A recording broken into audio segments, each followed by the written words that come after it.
Hey guys, welcome to video number 2 of the big project. So we watched video number 1, which was all about animals on land migrating, and you did an art project in your classroom where you tried to copy the work of some artists who like to do art with lots of things in it, with lots of repetition. We also finished our first installation. An installation is when you do a big art project that's like, instead of just like a painting hanging on a wall, you do some really big and unusual thing in an inside space, which is what we did when we all made our little animals, our migrating animals on the purple construction paper and stuck them up in the hallway. Some kids are asking me, what if someone messes with them? What if someone touches them and messes it up? We're not going to worry about that. We've done something really cool. If there's someone out there who wants to mess it up, oh well, we're not going to worry about it. Most everyone's going to love it. They're going to think it's really cool. We're fine. I've already heard people walking down the hall go, wow, this is cool. And I've already seen the principal walking down the hall with her camera taking a picture of it. So it's pretty popular already. Yeah, so we did our first installation. Installation art is cool art to see because instead of just looking like paintings hanging on the wall, it's more unusual than that. So here's an installation art piece that's made all of umbrellas. Yeah, someone hung a whole bunch of umbrellas over a street to make a cool piece of art. Here's another installation art piece that's made entirely out of red dots. That's a lot of dots. And here's another installation art piece. Can you tell what it is? Can you tell what it's made out of? It's rolls of toilet paper. Yeah, this installation art piece is made out of rolls of toilet paper, but they've been arranged so carefully. They look really cool. Yeah, so we've done our first small art project and we've done our first installation. And now today we're going to read about another animal. We're going to read about sea animals migrating. And after we read about sea animals migrating, we're going to do another art project in your classroom on small pieces of paper. In fact, even smaller than last week, little pieces of paper. You'll see why. That also has to do with repetition of a lot of little things, although even littler than last time. And then later on, next week, we're going to do another installation in the hallway, but this time we're going to change colors of paper and we're going to do sea animals instead of land animals. So let's get started with our book about migration. Migrating animals in the sea. Could you go for 8 months without eating? 8 months? I feel like I can't even go 8 hours without eating. If you were a gray whale, you could. Gray whales do that every year when they migrate.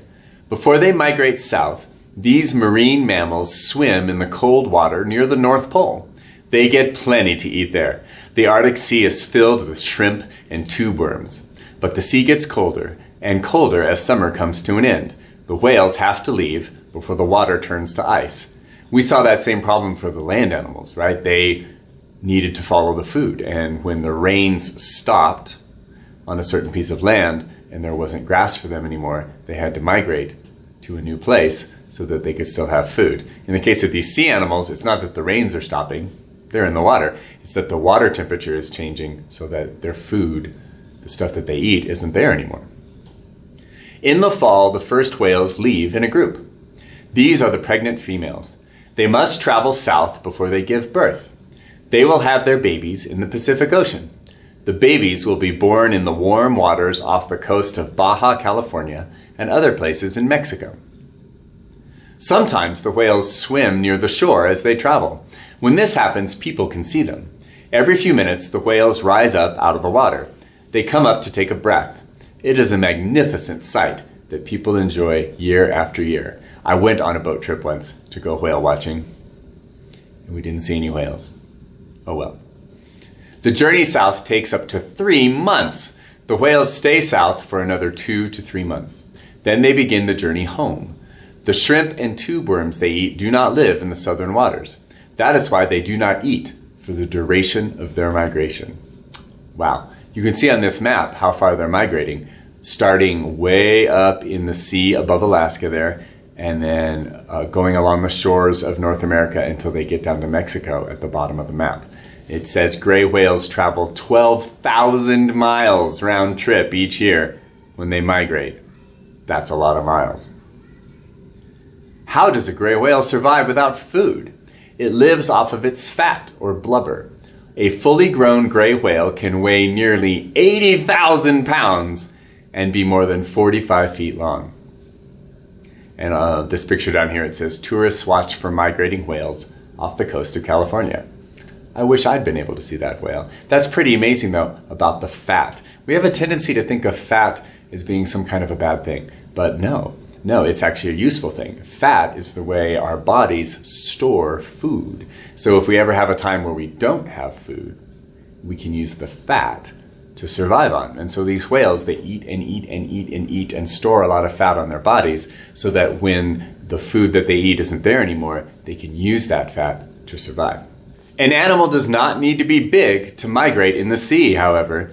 Baby eels, no more than 1/4 inch long, migrate too. 1/4 inch? Not that big. Not very big. The eels are so small, they look like tiny leaves. These eels are born in the Sargasso Sea. The Sargasso Sea is located in the Atlantic Ocean. The tiny eels float in the water for a year. When they reach the Atlantic coast of North America, they begin to grow and change. They begin to look more like eels than leaves. They are called glass eels because you can see through their bodies. Whoa. The eels keep growing for 10 years. The females will be almost twice the size of the males. After 10 years, the eels return to the Sargasso Sea.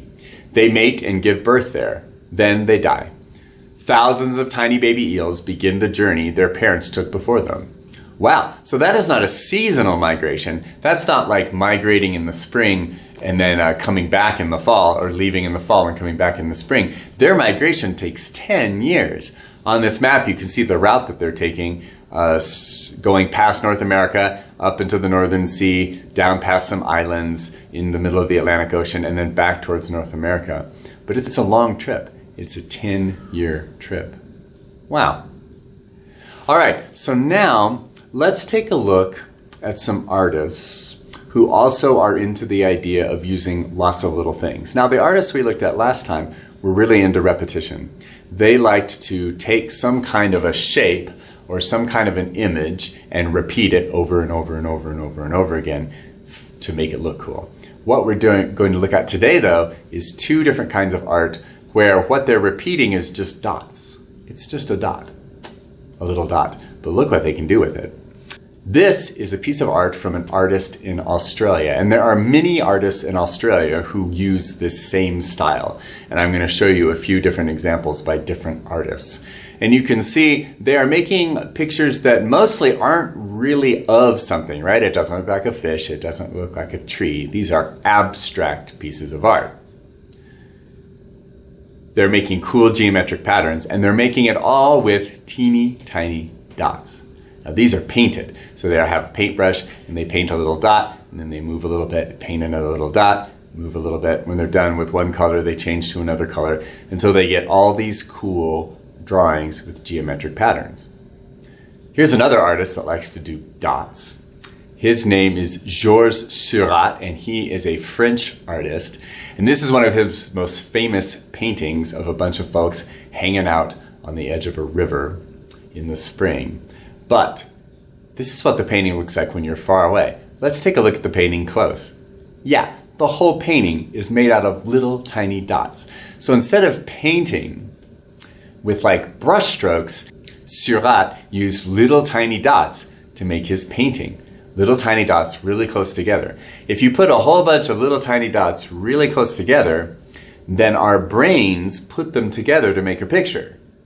It's kind of the same thing we do with animation. When you take a whole bunch of pictures of something and move it each time, our brain puts it together and makes it look like it's really moving. Well, if you draw, instead of coloring in something, if you draw with a whole bunch of little dots and you make them really close together, the brain of the person looking at it fills it in and makes it into a thing.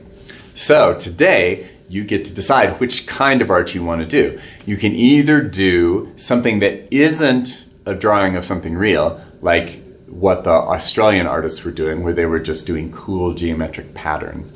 Or you can try to make a drawing of some real things using only dots that are close together. Now we're going to use only quarter sheets of paper, little tiny sheets of paper for this, because this requires a lot of patience.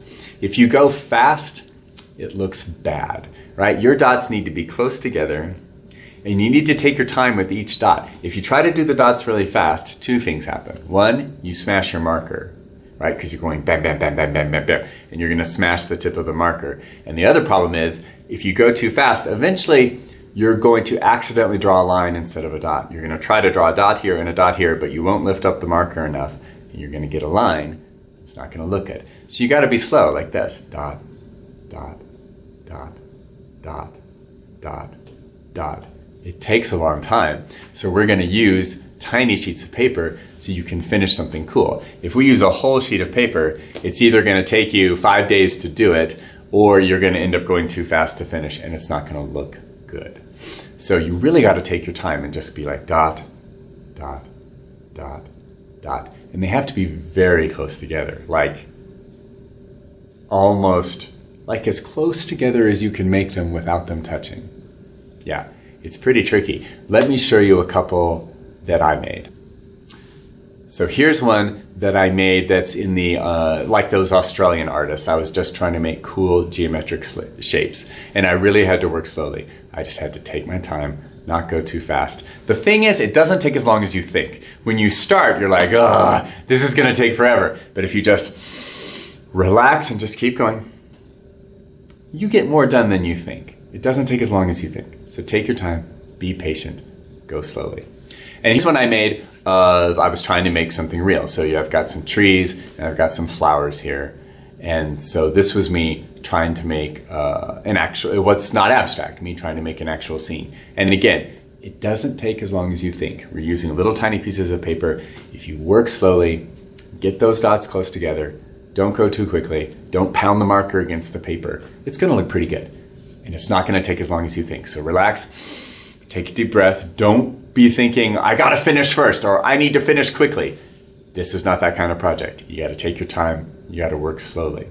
And and keep it on that small piece of paper. Later on, when you get home, if you wanna do one on a big piece of paper that takes you days and days, just make sure you come and show us, because it'll be totally cool. All right, so you're either gonna do something like the Australian artists, or something like Georges Seurat, where you're either making an abstract image with little tiny dots, or you're making a realistic image with little tiny dots. I look forward to seeing your stuff, and see you at the next lesson.